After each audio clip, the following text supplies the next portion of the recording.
Facebook beating expectations on both the top and line, reporting earnings of $2.38 per share. That's versus expectations of $2.19 per share. So showing 65% growth in adjusted earnings per share. So much stronger than expected growth in earnings. Revenue also beating, the company reporting $16.91 billion in revenue for the quarter. That's up 30% from the prior quarter. That's versus 26% growth that was anticipated. Now, daily active users, monthly active users, both of those numbers coming in line with expectations. 1.52 billion daily active users. That's up 9%. Monthly active users, 2.32 billion. That's also right in line with expectations. Now, what is growing, though, is average revenue per user.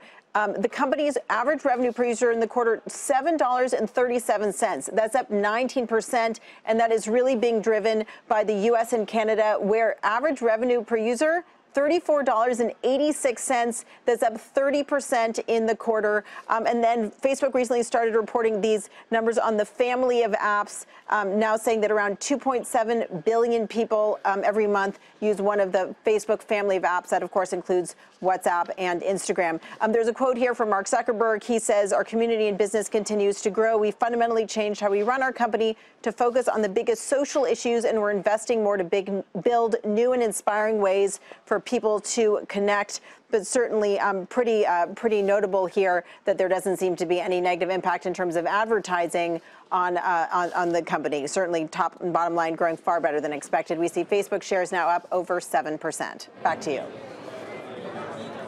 Julia, great stuff. Thank you very much. Come back to us if you dig into anything more. And also don't miss a First on CNBC interview with the COO of Facebook, Sheryl Sandberg. That is streaming live on CNBC.com, 6:15 p.m. Eastern. You don't want to miss that. Mike, as for the numbers, clearly a big jump in the stock price, up 7.3%. This is really an average revenue per user, an ARPU driven beat more than anything else. More than anything else. And also holding the line on users, so not really losing more than anticipated. And the stock had so much ground to make up, even after a pop today. So it seems as if we're going to chew into some of those overhead levels that they, I mean, right now we're back to October levels at 160 and change. So obviously, people were bracing for something worse. This management team hasn't had great incentive to put up great financial numbers because of all the scrutiny on it. Now I think they said it worked. They had something the to monetization clicked in. Well, two things stand out to me. Number one, the quote from Zuckerberg at the top of the release: "We fundamentally changed how we run our company to focus on the biggest social issues." Number two, we got the year-end numbers, Kevin. So for a year where Facebook declined, 20%, and it was all about controversy, revenues total from the previous year grew 38%. Income grew 39% on the year, and that was Facebook's worst year yet.